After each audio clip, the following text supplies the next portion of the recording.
अपदो दूरगामी च साक्षरो न च पंडितः अमुखः स्फुटवक्ता च यो जानाति सः पंडितः। अपदह का अर्थ होता है, अपदह का अर्थ होता है बिना पैर वाला। न पदह यशिषः अर्थात जिसके पैर नहीं हैं। दूरगामी का अर्थ होता है दूर तक जाने वाला है। साक्षरः का अर्थ होता है अक्षरों से युक्त, जिसे अक्षरों का ज्ञान हो। पंडितः का अर्थ होता है विद्वान। अमुखः का अर्थ होता है न मुखम यशिषः जिसका मुख नहीं है। यह का अर्थ होता है जो। जानाति का अर्थ होता है जानता है। अन्वय हो जाएगा, अन्वय देख लेंगे। जिसके पास किताब नहीं हो नोट भी कर सकता है। दोबारा बोल रहा हूँ, अपदो अपदो अपदो दूरगामी च साक्षरो न च पंडित है अमुख है स्फुटवक्ता च यो जानाति सह पंडित है। अन्वय हो जाएगा, अपदः दूरगामी च साक्षरः च न पंडित है अमुख है स्फुटवक्ता च यह जानाति सह पंडित है। कह रहे हैं कि अपदः दूरगामी च बिना पैरों के जो दूर तक चल सकता है। साक्षरो च न पंडित है साक्षर है किंतु विद्वान नहीं है। अमुख है स्फुटवक्ता मुख नहीं है लेकिन स्पष्ट जो है बोल सकता है।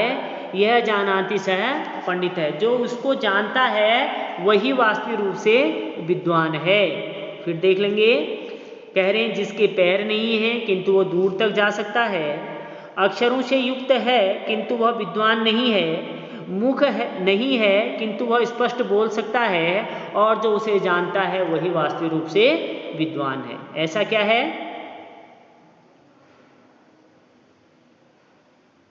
उत्तर क्या है पहली का? हाँ, पत्र जो है उत्तर है। कह रहे हैं आप दो दूरगामी चौ साक्षर है न चौ पंडित है अमुक स्फुट वक्ता चौ यह जानाति सह पंडित है। कह रहे हैं जिसके पास पैर नहीं है किंतु वह दूर तक जा सकता है। अक्षरों से युक्त है किंतु वह पंडित नहीं है, विद्वान नहीं है। बिना मुख वाला है किंतु वह स्पष्ट जो है बोल सकता है। जो उसको जानता है वही वास्तविक रूप से क्या है? विद्वान है, पंडित है। कर लेंगे।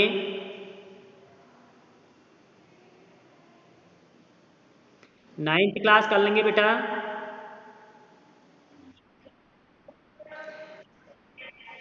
चलिए अगला देखेंगे जो दूसरा इसमें है। दूसरा है एक चक्षुन है काको अयम बिलम इच्छन पन्नग है सीयते वर्धते चैव न समुद्रो न चंद्रमा। फिर देख लेंगे, एक चक्षुन काको अयम बिल्लम बिलम इच्छन है प्रगन्न है सीयते वर्धते चैव न समुद्रो न चंद्रमा। चक्षु का अर्थ होता है नेत्र। चक्षु धनसु का अर्थ से बनता है चक्षु। चक्षु का अर्थ होता है नेत्र। काकह का अर्थ होता है कौवा। बिलम का अर्थ होता है बिल को। इच्छन का अर्थ है चाहता हुआ। पर पन्नगह का अर्थ होता है सर्प। सीयते का अर्थ होता है घटता है। वर्धते का अर्थ है बढ़ता है। अन्वय देख लेंगे, अन्वय हो जाएगा, अयम एक चक्षु काकह न बिल्लम इच्छन पन्नगह न सीयते वर्धते च एव न समुद्र न चंद्रमा। कह रहे हैं कि अयम एक चक्षु यह एक नेत्र का है। अर्थात कहने का आशय यह है, पहली है जिसका सिर्फ एक नेत्र है। काकह न वो कौवा नहीं है। बिलम इच्छन पन्नगह न और ना ही वो क्या है? पन्नगह का अर्थ होता है सर्प। ना ही वो क्या है? बिल की इच्छा करने वाला जो है सर्प है। क्या कहा? जिसका जो है सिर्फ एक नेत्र है किंतु वह कौवा नहीं है और ना ही जो है बिल की इच्छा रखने वाला सर्प ही है। सीयते वर्धते च एव समुद्र है न चंद्रमा। घटता भी है और बढ़ता भी है किंतु ना ही वह समुद्र है और ना ही वह चंद्रमा है। तो उत्तर क्या हो जाएगा?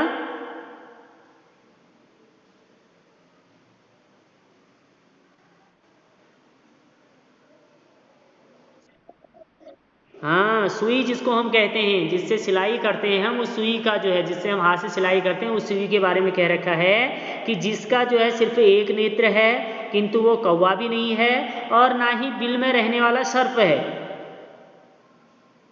और साथ में कह रहे हैं कि वो घटता भी है और बढ़ता भी है, क्योंकि समुद्र घटता भी है और चंद्रमा भी घटता बढ़ता रहता है। चंद्रमा को आपने देखा होगा कि पूर्णिमा के दिन, अमावस्या के दिन से जो है धीरे धीरे बढ़ना शुरू होता है और पूर्णिमा तक जो है पूरा चांद जो है बन जाता है। समुद्र का पानी कभी बढ़ जाता है, कभी घट जाता है। तो कह रहे हैं कि एक नेत्र वाला है, ना ही कौवा है, ना ही जो है बिल की इच्छा करने वाला जो है सर्प है, घटता भी है बढ़ता भी है, किंतु जो है ना ही वो समुद्र है ना ही वो चंद्रमा है। तो उत्तर हो जाएगा सुई। कर लेंगे।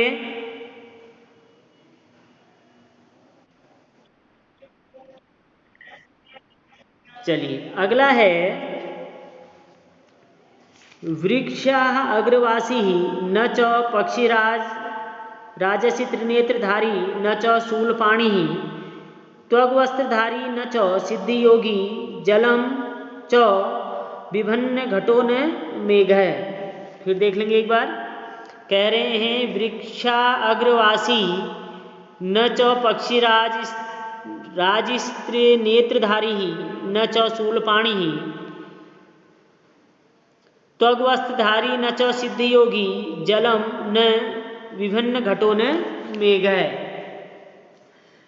वृक्ष अग्रवासी का अर्थ होता है वृक्ष धन अग्रवासी, अर्थात वृक्ष के अग्रभाग में रहने वाला। पक्षीराज है का अर्थ है पक्षियों का राजा। त्रिनेत्रधारी का अर्थ है तीन नेत्रों को धारण करने वाला। शूलपाणि का अर्थ होता है शूलम अस्ति पाणव यस्य से, अर्थात भगवान शिव।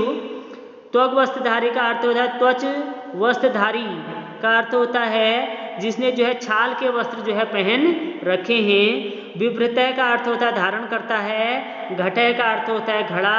मेघ का अर्थ होता है बादल। अन्वय हो जाएगा वृक्षाः अग्रवासी न च पक्षीराज त्रिनेत्रधारी न च शूलपाणि त्वग्वस्त्रधारी न च सिद्धियोगी जलम च विभ्रतः न घटः न मेघ। कह रहे हैं कि वृक्षा अग्रवासी, कह रहे हैं वृक्ष के अग्रभाग पर अर्थात चोटी पर रहने वाला है। वृक्ष के चोटी पर रहने वाला है किंतु पक्षियों का राजा नहीं है। क्या कहा? वृक्ष पर रहने वाला, वृक्ष की चोटी पर रहने वाला है किंतु पक्षियों का राजा नहीं है। त्रिनेत्रधारी न च शूलपाणि, तीन नेत्रों को धारण करने वाला है लेकिन भगवान शिव नहीं है। त्वग्वस्त्रधारी न च सिद्धियोगी, कह रहे हैं कि छाल के कपड़ों को जो है धारण करता है, पहने रहता है, किंतु जो है वह जो है क्या नहीं है। त्वग्वस्त्रधारी न च सिद्धियोगी, ना ही वह सिद्धियोगी है। छाल के कपड़ों को तो पहनता है लेकिन सिद्धियोगी नहीं है। तत्वच है, आगे क्या है? जलम च विव्रतः न घटः न मेघ है, जल को धारण करता है, ना ही जो है घड़ा है और ना ही वह बादल है। तो कौन है? हाँ, नारियल जो है, जिसको हम नारियल कहते हैं वो, क्योंकि वो जो है नारियल जो है वृक्ष के जो है सबसे ऊंचे भाग में जो है पाया जाता है। नारियल का वृक्ष अगर आपने देखा होगा तो उसका फल जो है सबसे ऊपर जो है लगता है। इसलिए कह रहे हैं कि वृक्ष के सबसे चोटी पर रहने वाला है किंतु पक्षियों का राजा नहीं है। तीन नेत्र वाला है किंतु भगवान शिव नहीं है। और कह रहे हैं कि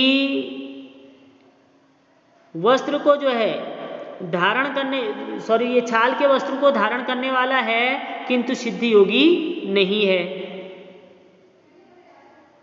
और जल को ग्रहण करता है, अर्थात अपने अंदर जो है जल को जो है धारण करता है, ना ही वह जो है क्या है, क्या हुआ? क्लास अगर कि नहीं बताऊंगा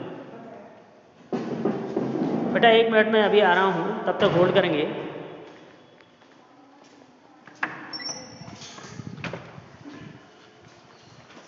नमस्ते।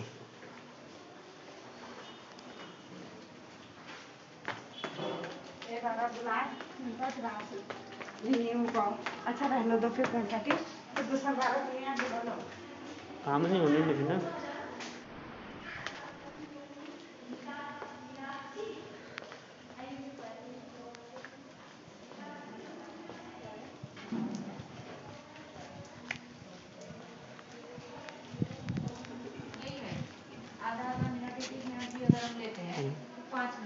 नमस्कार। क्लास चल रही होगी ना। हाँ क्लास चल रही है।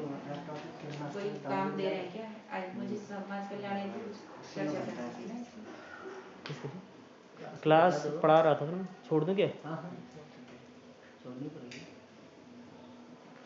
11 बजे से है ना भैया। हाँ अभी 10:15 होना है उनको 10:30 होने वाला होगा। 10:20 उनको कह दीजिए फिर अब इसके बाद मतलब समय तो अच्छे ढंग से करो।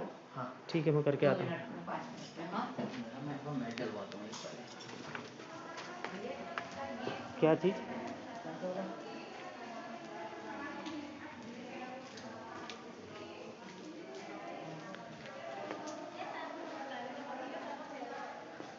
इसके बाद बेटा इसमें 1 बच जाता है शायद ना। इसके बाद 1 और बचा हुआ है।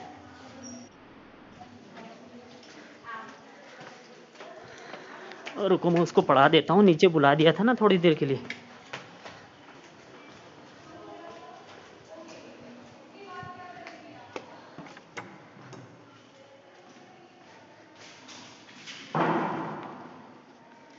अगला क्या है इसमें देख लेंगे, अगला भी देख लीजिए। कम संजघान कृष्ण है का शीतल वाहिनी गंगा के दारा पूषणतया कम बलवंतम न बाधते शीतलम। कम का अर्थ होता है किसको, संजगान का अर्थ होता है मारा, का अर्थ होता है कौन, शीतल वाहिनी का अर्थ होता है शीतल रूप में बहने वाली, के का अर्थ होता है कौन, दार पोषणता का अर्थ होता है पत्नी, केदार का अर्थ होता है खेत, पोषणता का अर्थ होता है पोषण में लगे हुए, बलवंतम का अर्थ है बलवान का, बाधते का अर्थ है पीड़ा पहुंचाता है, शीतलम का अर्थ होता है ठंडा। अन्वय हो जाएगा कृष्ण है कम संजगान का शीतल वाहिनी गंगा के दार पोषणता कम बलवंतम न बाधते शीतलम। अर्थ हो जाएगा कम कृष्ण है कम संजगान, कहने का अर्थ ये है, अर्थ इसका हो जाएगा कृष्ण है कम संजगान, अर्थ है इसका